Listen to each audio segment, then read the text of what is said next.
Olá, somos o grupo de termodinâmica 02 e este é o desafio 3, cuja proposta é apresentar os diagramas de equilíbrio da mistura entre clorofórmio e álcool etílico a uma temperatura de 35 graus Celsius. Foram propostas três situações para esse desafio.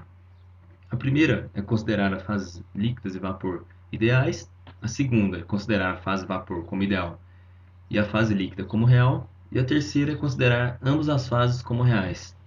Levaremos em conta três considerações para os cálculos. A primeira é calcular a fase líquida real pelo modelo de Van Laer, de terceira ordem. A segunda, considerar a fase de vapor aqui, utilizando a equação de Virial. E todo o sistema estará a temperatura constante de 35 graus Celsius. Na primeira situação, onde temos ambas as fases como ideais, lembrando de todo o critério de equilíbrio, utilizando as hipóteses simplificadoras, obtemos a situação mais simples, que é a lei de Raoult. Isolando os termos, obtemos a pressão em função de XA e também o YA em função de XA. Essas equações foram calculadas em cada ponto a partir de uma planilha Excel. Bom, e utilizando também o Excel, nós plotamos o diagrama de fases para a situação ideal. Percebe-se que essa linha vermelha, que representa os valores de XA, é chamada de curva de ponto de bolha, e essa curva laranja inferior é chamada de curva de ponto de orvalho. Essa região entre as duas curvas é a região de equilíbrio líquido e vapor. E a região acima da curva vermelha é chamada de região de líquido subresfriado. Abaixo da curva laranja nós temos a região de vapor superaquecido.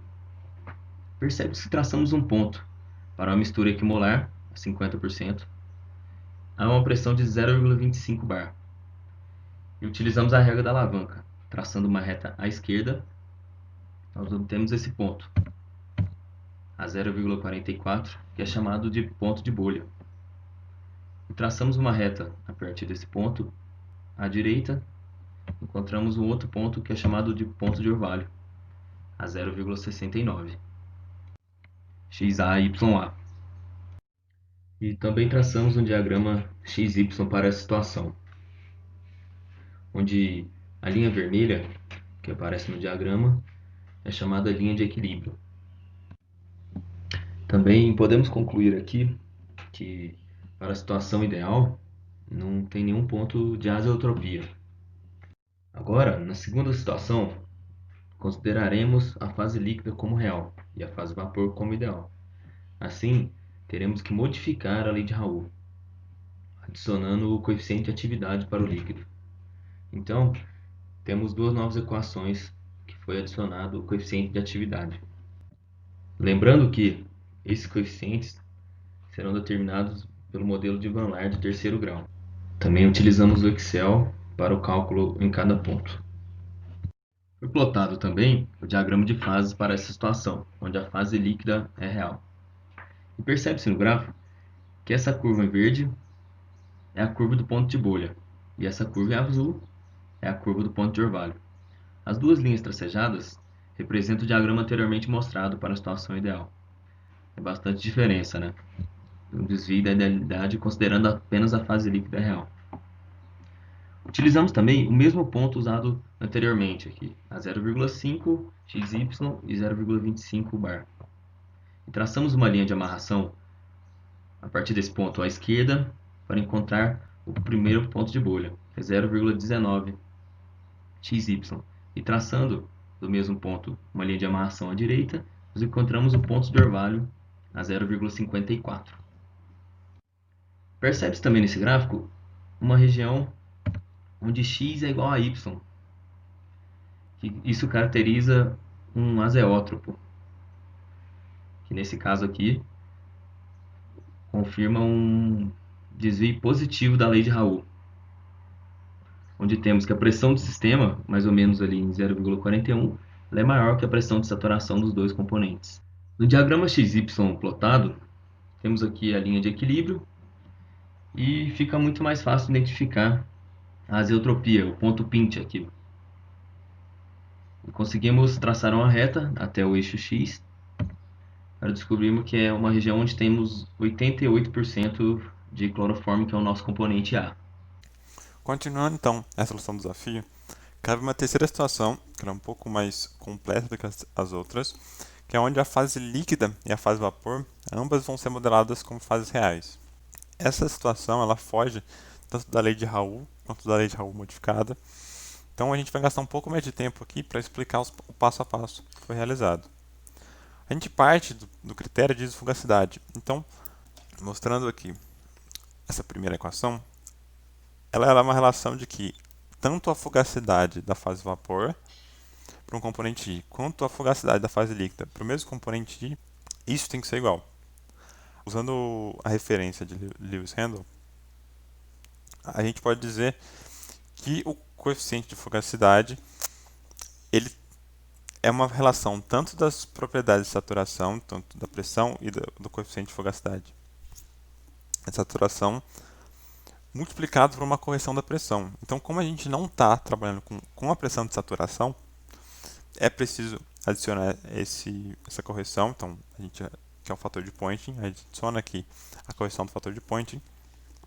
Mas, em todo o desafio, a gente está falando de pressões menores que 1. Então, é sempre menor que 1 bar. E por isso, em baixas pressões, essa correção ela é igual a 1. Então, ou ela tende a 1. Então, essa conclusão permite dizer permite aparecer como uma nova equação. Então a gente pode dizer, a gente pode vir com uma nova relação.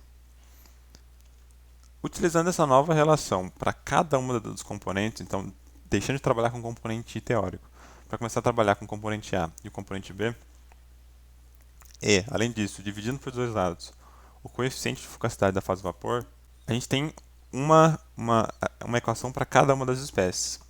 Somando essas duas equações, e lembrando de que a composição da fase vapor para A e a composição da fase vapor para B somadas tem que ser igual a 1, resulta numa uma função de pressão em função da composição de XA e em função da composição de XB. Porém, XB ele pode ser escrito como 1 menos XA e a partir disso a gente acaba com uma pressão em função apenas de XA. Ainda, XB ainda, é claro que participa aqui, principalmente nos outros coeficientes, nos valores a serem determinados, mas no primeiro momento é importante só aqui trabalhar só com XA. Para o YA, a gente pode usar essa equação 1 que foi determinada e substituir ela na equação apresentada no slide anterior. Então, eu retomo essa equação para o componente A e substituindo a pressão pela equação 1 e dividindo dos dois lados essa pressão, a gente consegue determinar a composição da fase vapor para o componente A em função da composição da fase líquida para o componente A. Restam alguns desafios nessas duas equações. Então, o primeiro desafio era calcular o coeficiente de atividade da fase líquida.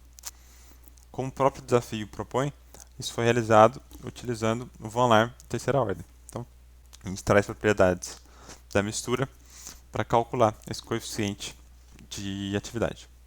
O cálculo do coeficiente de fugacidade da fase vapor ele foi calculado utilizando a coeficiente de Virial, utilizando na verdade a equação de Virial.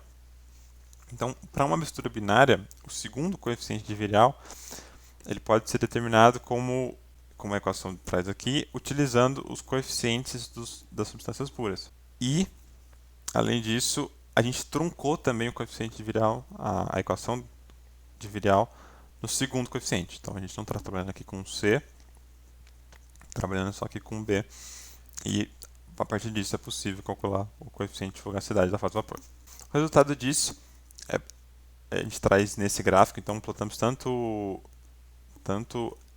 a pressão, o diagrama de pressão e composição nessa fase, então na fase líquida real e vapor real, quanto para duas fases ideais. Então as fases ideais aqui estão plotadas como essas linhas pontilhadas e trouxemos os outros pontos aqui para compor o diagrama pressão-composição.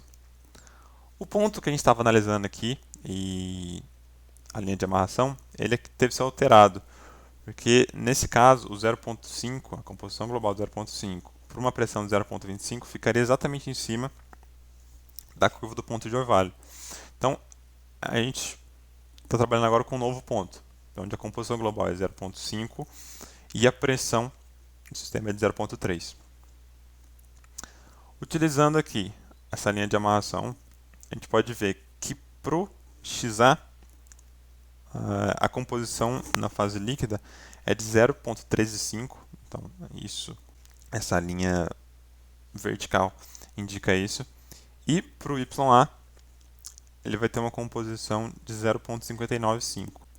Então existe uma mudança bastante significativa em relação às fases ideais.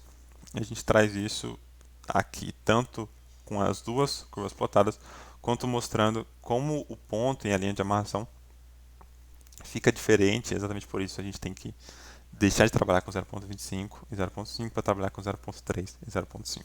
Continuando, a gente trabalha também com o diagrama XY, e esse diagrama é possível notar o ponto de azeotropia. Então, quando a, a curva y, a curva de YA, ela cruza essa reta yx, que é y igual a x, quando isso acontece, a gente tem um ponto de pinch, a gente tem a azeotropia. Esse ponto de azeotropia ele também pode ser observado no slide anterior. Então, aqui, quando a gente tem uma pressão máxima, em pressão, a gente observa que tanto a pressão do sistema aqui é maior que a pressão de saturação do componente A e a pressão de saturação do componente B. Isso é um desvio positivo da lei de Raoult. Então existe a azeotropia e ela é esse desvio, a gente pode categorizar ela como esse desvio positivo da lei de Raoult. Como eu disse aqui, a gente vê de novo esse ponto de pinch, fica um pouco mais claro de entender que nesse ponto a composição de YA e XA são iguais. A própria definição de azeotropia. A gente traz então um resumo, então a composição das três fases analisadas. A gente está analisando aqui o diagrama XY. Então a gente traz o sistema ideal, com tanto a fase líquida quanto a fase vapor modelados para um sistema real, onde não havia azeotropia, isso é um ponto importante. E quando a gente pensa já na fase líquida real, já era possível ver uma azeotropia acontecendo, mas utilizando as duas fases reais, a curva, esse diagrama de equilíbrio, altera significativamente e a gente altera onde acontecia esse ponto de azeotropia. Então, isso é muito importante, saber exatamente onde está o nosso ponto de azeotropia. E o sistema real, onde as duas fases são reais, permite entender isso um pouco melhor. Um extra que a gente preparou durante o desafio é o diagrama XY dos mesmos componentes. Então, estamos usando o componente A e o componente B, mas agora com uma temperatura de 200 graus Celsius. Esse diagrama é muito interessante, porque tem várias mudanças para os outros diagramas. Então, uma coisa que dá para notar é como o sistema ideal, a curva dele está abaixo da curva auxiliar, de YX. Isso acontece porque a pressão de saturação do componente B nessa temperatura é maior que a pressão de saturação do componente A. É como se a volatilidade agora do componente B fosse maior que a do componente A. Isso indica uma mudança na azeotropia do comportamento do sistema. Isso a gente também consegue ver observando o sistema líquido real e o sistema real. Outro parênteses que cabe aqui é que o sistema líquido real e o sistema real eles estão sobrepostos. Isso é porque no sistema real o coeficiente de fugacidade da fase vapor ele foi igual a 1. Então é como se essa fase vapor ela estivesse se comportando como um gás ideal, que é a consideração que a gente faz para o sistema líquido real para a fase vapor. Então, esses dois sistemas, nesse momento, nessa temperatura de 200 graus Celsius, eles se comportam da mesma maneira. E uma coisa que dá para notar, isso comparando com a curva para o sistema real de 45 graus Celsius, então essa é a curva para o sistema de 45 graus Celsius, e essa é para a curva para o sistema real e para o sistema líquido real de 200 graus Celsius, é como o ponto de azeotropia ele foi modificado. Antes, no sistema real a gente tinha um ponto de azeotropia em 0,8. Agora, o ponto de isotropia está em aproximadamente 0,45. Isso indica o comportamento, isso também mostra para a gente como a temperatura, então, ou como a alteração de propriedades do sistema, podem alterar o ponto de isotropia daquele sistema. Outro extra que a gente preparou durante o desafio é uma comparação da obtenção do coeficiente de atividade tanto por Margulis quanto por von Laer. Aqui o Margulis ele foi obtido utilizando o Margulis de um parâmetro. E o von Laer é a terceira ordem que foi recomendado durante o desafio. Outra coisa importante do diagrama que a gente está mostrando agora, a temperatura foi obtida, a temperatura utilizada é a temperatura de 35 graus Celsius. Então é a temperatura do próprio desafio. Sobre o sistema, ele foi modelado como um sistema líquido real. Isso para as duas ocasiões. Então, o sistema vapor, nas duas curvas, ele é ideal e o sistema líquido é real. Uma coisa que dá para notar, comparando e agora observando o diagrama XY, é como, utilizando o método de Margulis, o comportamento é ideal e a gente não vê azeotropia. Enquanto já utilizando o método com Valar, nesse caso foi o primeiro momento onde a gente viu a azeotropia, né? Então a azeotropia no desafio, ela se repetiu aqui no sistema líquido real, mas também se repetiu quando os dois sistemas eram reais. Então, utilizando o Van Laer e utilizando o sistema líquido real, já é a primeira ocasião onde a gente vê um ponto de azeotropia, mais ou menos uma composição de 0,88 para o componente A. E é um comportamento que foge da idealidade e foge também do comportamento ideal da nossa primeira situação. Então, na primeira situação a gente descreveu o comportamento ideal para as duas fases, e esse comportamento ideal é muito mais próximo do diagrama XY para Margulis do que o diagrama XY para Von Laer. Era essa comparação que a gente queria fazer. Te agradeço a atenção e até a próxima.